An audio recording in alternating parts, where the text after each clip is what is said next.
A vida de fumante começou junto com os bancos universitários, há mais ou menos 31 anos atrás.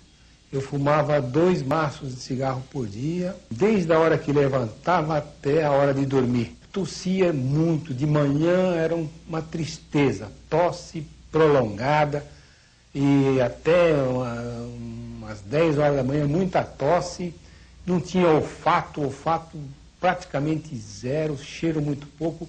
A comida tinha gosto ou doce, ou salgado, ou azedo, ou amargo. As nuances intermediárias não sentia nada.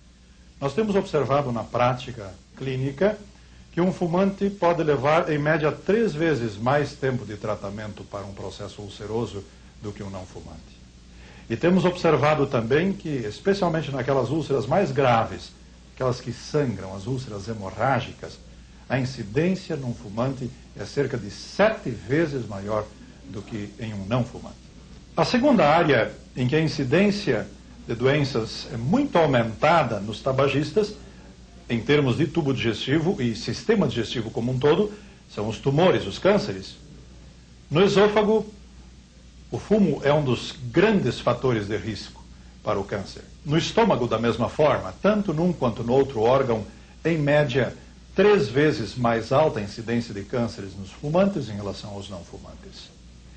No intestino grosso, a influência do cigarro também é muito grande em termos de incidência de cânceres.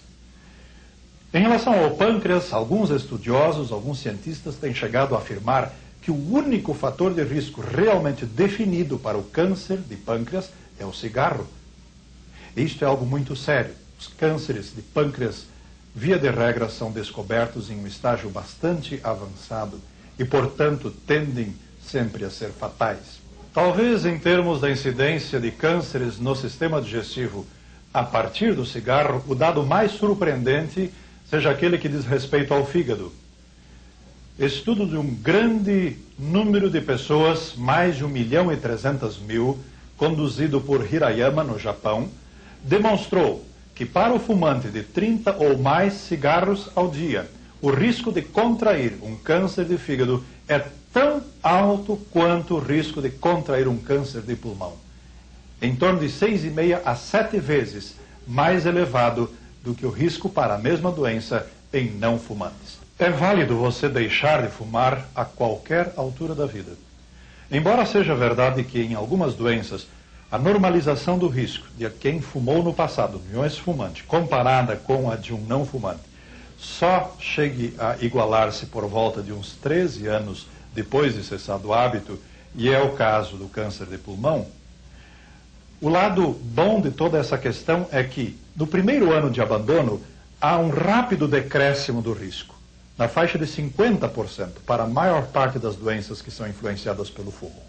No segundo ano de abandono, novamente há um rápido decréscimo. 50% no primeiro, 50% do risco restante, ou seja, 25% do total no segundo. Isso significa que nos 2 primeiros anos, a pessoa consegue reduzir em cerca de 75%, em média, o risco em comparação com os não fumantes. E depois, então, os últimos 25% vão se regularizando lentamente ao longo de uma série de anos. Vale a pena você deixar de fumar em qualquer momento, mesmo que já esteja sofrendo de alguma doença importante causada pelo cigarro. No 4º dia, o seu desejo de fumar estará em franco declínio. Aproveite para intensificar a desintoxicação. Continue com refeições leves e muito líquido o dia todo. É possível que você sinta hoje um conflito entre a razão e o apetite. Sua consciência diz que não. Seu apetite diz que sim. Não hesite em ficar com a razão. Lembre-se que sua saúde é um tesouro. Sem ela estarão em jogo seu futuro, sua família, seus sonhos e seu projeto de vida. Você já se sentiu no mesmo dia nervoso, calmo, agitado, bravo, irritado, alegre? Isso que acontece com a pessoa que fuma. Ela não tem aquela estabilidade emocional das pessoas que não usam nem cigarro e nem café.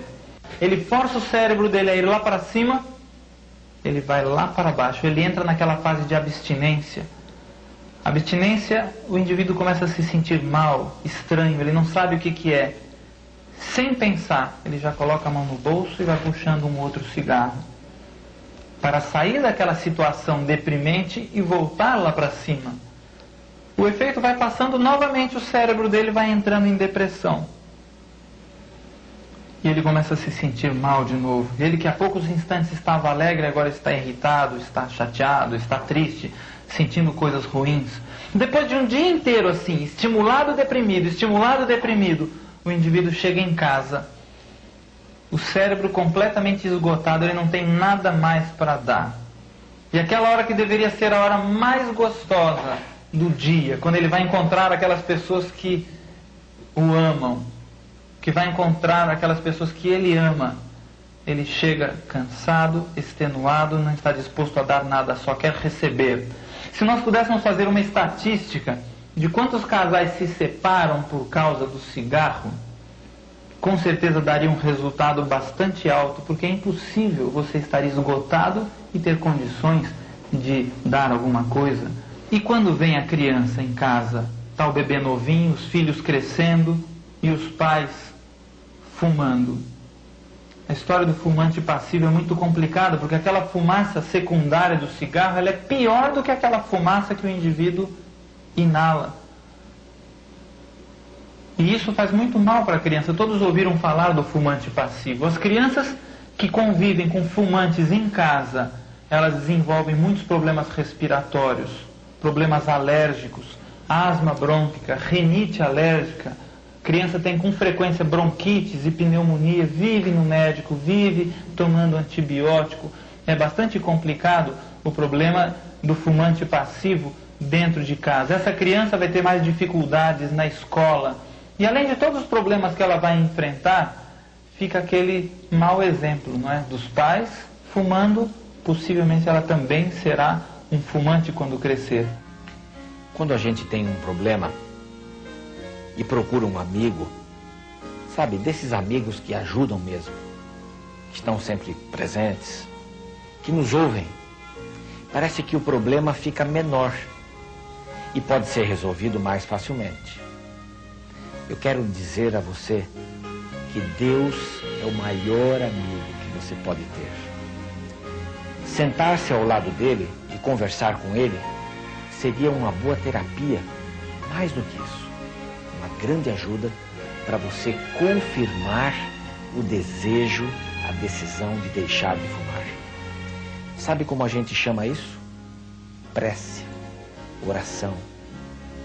Você pode se assentar do lado de Deus, de Jesus, do Espírito Santo, desta divindade maravilhosa, e colocar diante do nosso Senhor o seu desejo de ficar livre do hábito de fumar e ter mais saúde. Você pode praticar a oração. Mas eu não vejo a Deus, como vou falar com Ele? Ele está do seu lado, espiritualmente, Ele anda com você. Converse com Ele, dialogue, diga assim: Senhor, eu tenho tanta vontade de fumar, mas me ajude agora. Isto é uma oração. Pratique esta oração, fale com Deus. Quando uma carga é dividida com mais alguém, ela fica mais leve. E Deus está disposto a tornar a sua luta, a sua batalha mais leve. E no final, numa grande vitória.